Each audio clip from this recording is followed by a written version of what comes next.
The highest goal of music is to connect one's soul to their divine nature, not entertainment. Pythagoras.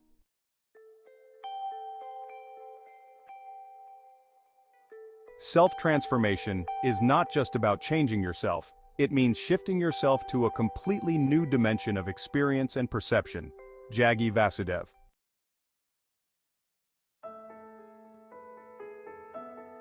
Friedrich Nietzsche claimed, "Without music, life would be a mistake." In other words, music is life.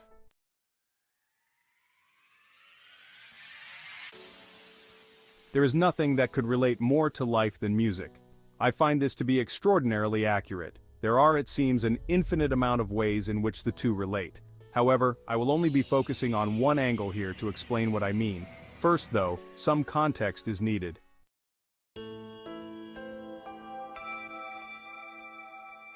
There are three distinct ways humans have perceived time, each determining how things occur through the collective unconscious.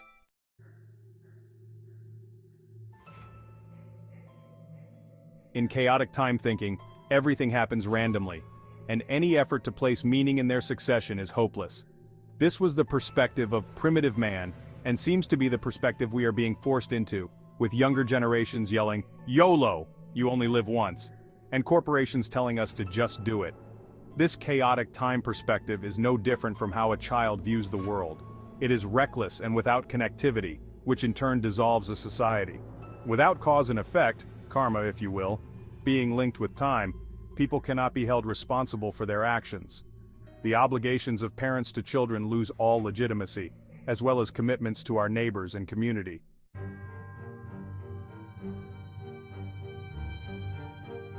Linear time is the unilateral perspective of progress, which took some time to catch on due to only a small clerical elite in medieval Europe understanding it.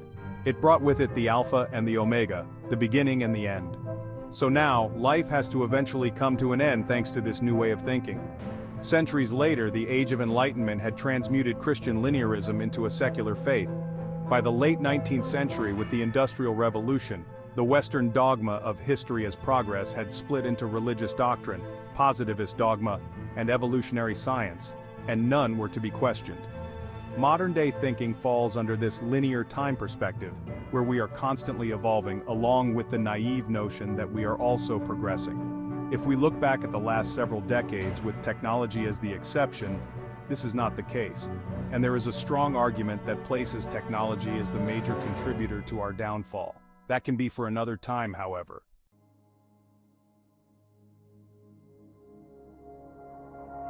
Before linear thinking, the collective thinking of the time was of constant change and cycles, much like the seasons of the year. Cyclical time was the natural and dominant perspective during the time of the ancient Greeks and of Renaissance humanism, not to be confused with humanitarianism or humanism in its modern sense. This was when there was a revival of cultural legacy, literary legacy, and moral philosophy of classical antiquity took place. It was a time that consisted of a healthy balance of both non-Christian and Christian morals, without the religious dogma that drove us into linear thinking. The idea is seasonality, which permeates all life, including American history. The cyclical generational attitudes are the prime factors in analyzing history and politics. Race, gender, economic class, religion, and political beliefs are all influential in determining the course of history.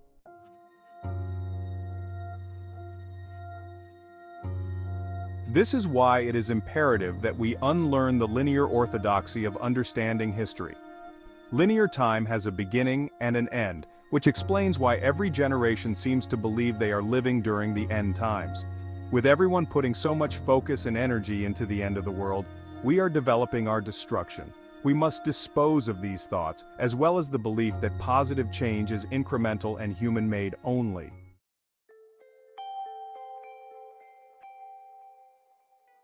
Everything within our spiral galaxy moves in the same spiral. The Fibonacci sequence is known as the divine number and is responsible for natural beauty within the world. It strikes feelings of wonder when we see it. Our brain's built-in software naturally recognizes and is drawn to divine proportions, the symmetry we sense and perceive as beauty and quality that is universally attractive and pleasing to all. With our ability to recognize the timeless beauty of nature, the universe was created with us in mind with the golden ratio.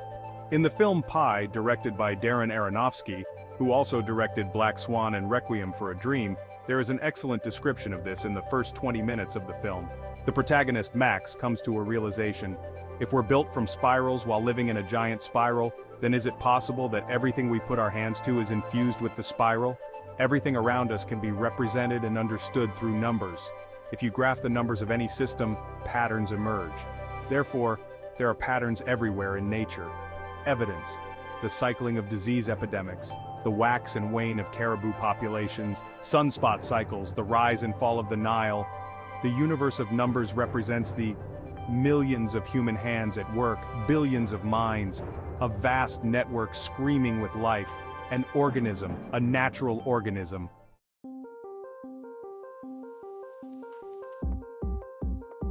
You can find this spiral in nearly every natural thing, and if not a spiral, you can find the numbers of the Fibonacci sequence: 1, 1, 2, 3, 5, 8, 13, 21, 34, 56, and so on. The following number is the result of the previous two numbers added together. For example, one human hand has 5 fingers, each with 3 parts separated by 2 knuckles. They are everywhere. The nautilus shell, petals of a flower, hurricanes, tornadoes, stems on a leaf, seed heads, pine cones, pineapples, cauliflower, dolphins, starfish, sand dollars, sea urchins, ants, honeybees, and their behavior, the pyramids, not natural but still proof that this knowledge is ancient. The human ear, reproductive dynamics, animal flight patterns, like the angle at which a hawk attacks its prey, and even our DNA strands. We can see it in our own lives with patterns, behaviors, and relationships that we continue finding ourselves repeating. For example, to help try to cope with an internal pain from childhood, I began abusing alcohol and narcotics. I'd use the same drugs over and over to alleviate the pain, which ultimately made things worse.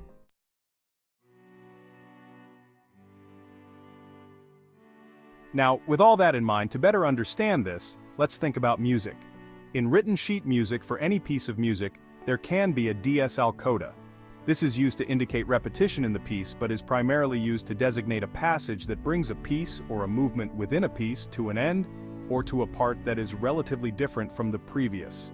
In a story, it could be the dramatic rising action before and during the climax. My past heroin addiction, which I like to call a coda with a curse, it's the ritual of habit that brought me closer to death. I knew the end was coming, but the deeper into addiction, the more death became welcomed. It is no different from where we are today with our new chaotic thinking, which is evolving from our linear way of thinking. There is also DC al Coda, which is a repeat going back to the beginning of a particular place, Coda. In larger works, this might occur after one or more repeats of small sections indicating a return to the very beginning. This is our return to cyclical time thinking, but there's more to it than that.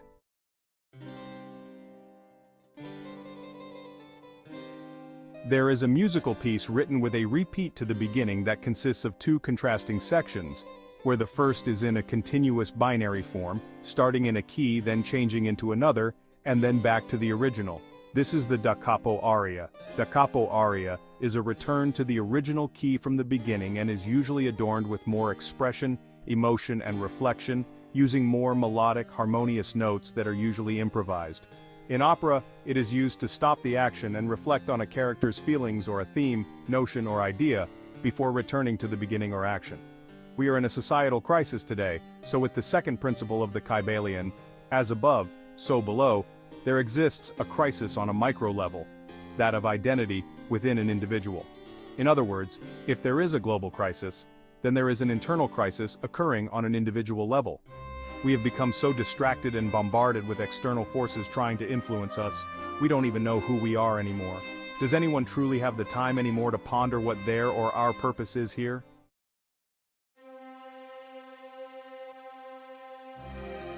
We are here to flourish and prosper, living a life that meets all of our needs, right? Perhaps, but it wouldn't be the whole story for human beings. It could be that our purpose is to just simply be alive, but that would place us within the same natural hierarchy as plants and animals. Although these are conscious beings, we are much more than that. We don't merely do things but can reflect and understand why. All the while we can be conscious of what we are doing. Every part of the human body has a purpose or function that benefits the whole. Since our hands, feet, eyes, etc. all have their tasks or purpose, We can safely say that, in the same way, each human has his task beyond all of those. We are each born with specific skills and talents that we must uncover, understand, and master. They are then used to create new things or ways of doing things that are beneficial to oneself, and if they are of good morals, they become beneficial to the whole when we share them with the world. It's the activity of the soul, as Aristotle claimed, that expresses our virtues. Life consists of recurring sections or life lessons that are repeated until we see the situation from a different perspective, thus allowing an understanding of the lesson gained for us to grow and move on. We have now entered the second section of the Da Capo Aria, where things are different, distorted, or completely inverted.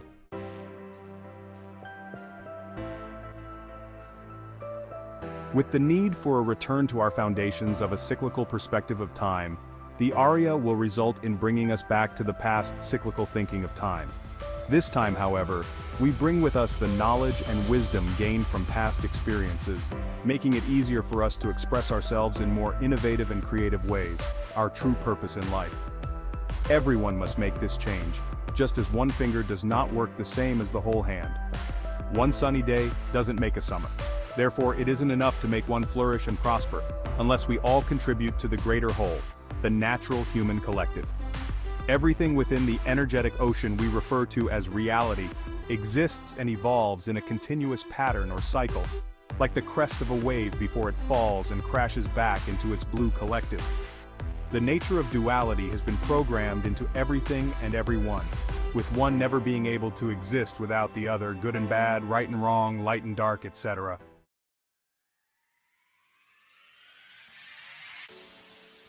Our ultimate goal is to form harmony with nature by finding the perfect balance within ourselves. To break free from our linear perception of time which scientists and psychologists keep us held within, we need to return to this perspective of time. It is imperative when it comes to our individual growth and our survival as a species. Copyright, C. J. A. Allison, January 2024.